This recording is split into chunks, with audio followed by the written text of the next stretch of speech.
Assalamualaikum warahmatullahi wabarakatuh. Alhamdulillah, wassalatu wassalamu ala rasulillah, wala hawla wala quwwata illa billah, amma ba'du. Teman-teman semua, pada video kali ini saya ingin berbagi ataupun sharing ya tentang satu materi yang diajarkan pada pelajaran balaghah ya, yang dimana kita tahu bahwasanya balaghah itu ada 3 pembagian materi. Ada ilmu ma'ani, ada ilmu bayan, dan ilmu badi'. Nah, sekarang kita akan sedikit belajar tentang ilmu badi', salah satu materi yang terdapat dalam ilmu badi' ya, yang disebut dengan at-tauriyah. Simak baik-baik ya. Judulnya adalah at-tauriyah atau riyatu. Nah, tentunya ketika kita hendak mengetahui, mempelajari satu materi baru, hendaklah kita harus mengetahui dari segi etimologi dan terminologi atau dari segi bahasa dan istilah. Nah, adapun at-tauriyah ya, at-tauriyah dari segi bahasa al-lughah yaitu warraitu al-khabara tauriyatan.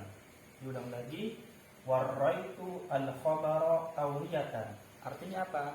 Artinya adalah menyembunyikan satu kabar, satu informasi tauriyatan, akan tetapi menampakkan yang lain.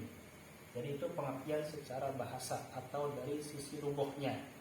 Nah, kemudian dari sisi istilahnya atau min jihatil istilah, tauriyah secara istilah adalah ayyadkura al-mutakallimu lafdon mufradan lahu ma'nayani ahaduhuma qaribun ghairu muradun wal akharu ba'idun wa huwa muradun. Apa maksudnya? Adalah gini, tauriyah secara istilah adalah ketika ada seseorang mutakallim. Mutakallim itu adalah orang yang berbicara. Nah, berarti kalau misalnya ada orang bicara, berarti ada orang yang diajak bicara. Nah, mutakallim itu orang yang bicara. Orang yang diajak bicara itu disebut dengan mukhatab. Nah, mutakallim ini ya, itu mengungkapkan satu kalimat atau satu lafaz mufrad. Tapi lafaz yang mufrad ini dia itu memiliki 2 makna, memiliki 2 arti. Ya, makna pertama itu makna dekat, makna yang mungkin kita langsung pahami, tetapi itu tidak dikehendaki, tidak diinginkan oleh si pengucap atau oleh si mutakallim. Yang kedua, makna ba'id, makna jauh. Dan makna jauh inilah yang dikehendaki maknanya, artinya oleh si mutakallim atau orang yang berbicara, gitu kan. Nah, biar kita lebih memahami lagi ya tentang contoh daripada tauriyah, kita akan bahas sedikit contoh daripada at-tauriyah. Contoh pertama di sini sudah saya buat, contohnya adalah kalimat, perhatikan ya yang di bawah, hadihi ukhti, hadihi ukhti. Nah, sebelum saya jelaskan tentang contoh di sini, saya sedikit bercerita ya, bahwasanya contoh di sini saya ambil bahwa satu kisah atau satu cerita tentang Nabi Ibrahim ya, yang ketika itu sedang membawa istrinya yang bernama Siti Sarah ya, atau Siti Sarah mungkin yang kita kenal dengan Siti Sarah. Nah, kemudian ketika sedang membawa ini, kemudian hendak memasuki gerbang istana kerajaan, yang dimana masyarakat atau rakyat sudah mengetahui bahwasanya raja di kerajaan ini, gitu kan, itu terkenal adalah orang yang suka merampas istri orang. Nah, sesampainya di depan pintu gerbang, kemudian Nabi Ibrahim ditanya oleh si penjaga gerbang.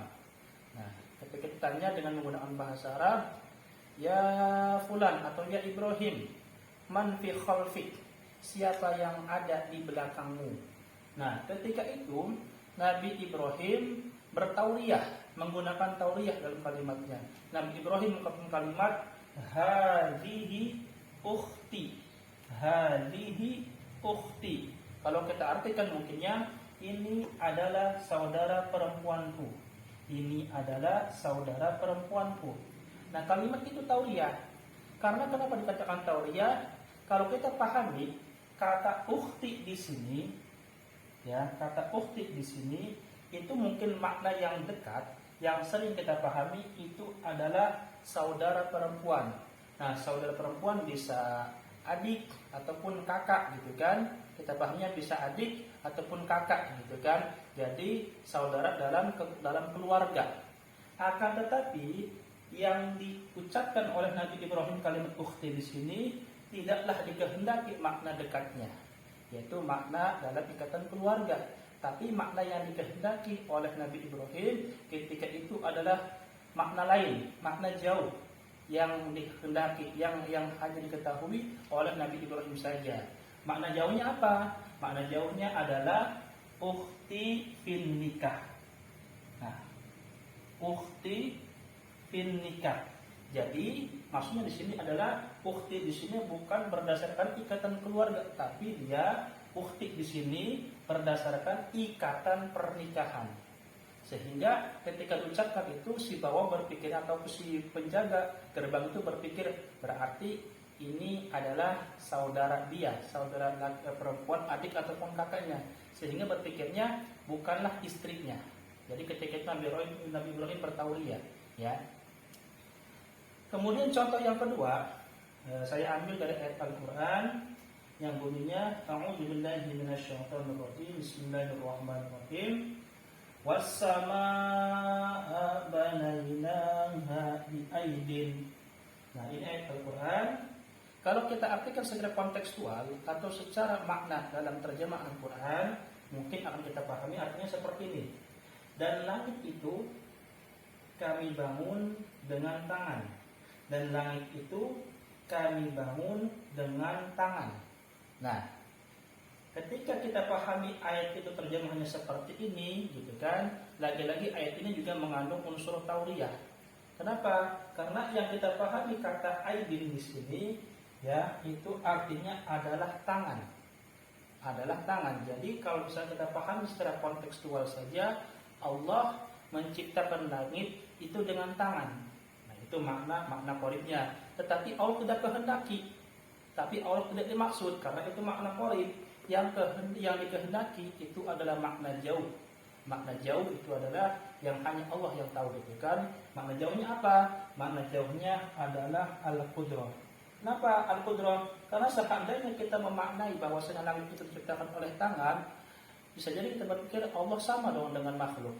Allah sama dong dengan manusia, memiliki tangan, gitu kan. Sedangkan Allah memiliki sifat mukhalifatul hawadisi. Allah itu berbeda dengan makhluknya, dengan sifat-sifat yang barunya, dengan sifat-sifat dengan yang baru-baru, gitu ya, dengan makhluk-makhluk yang baru kita seperti kita ini, gitu kan. Sehingga di sini kata aidin itu makna dekatnya yang artinya tangan tidaklah dikehendaki, tapi yang dikehendaki adalah makna jauh, yaitu al-qudrah, kekuasaan Allah.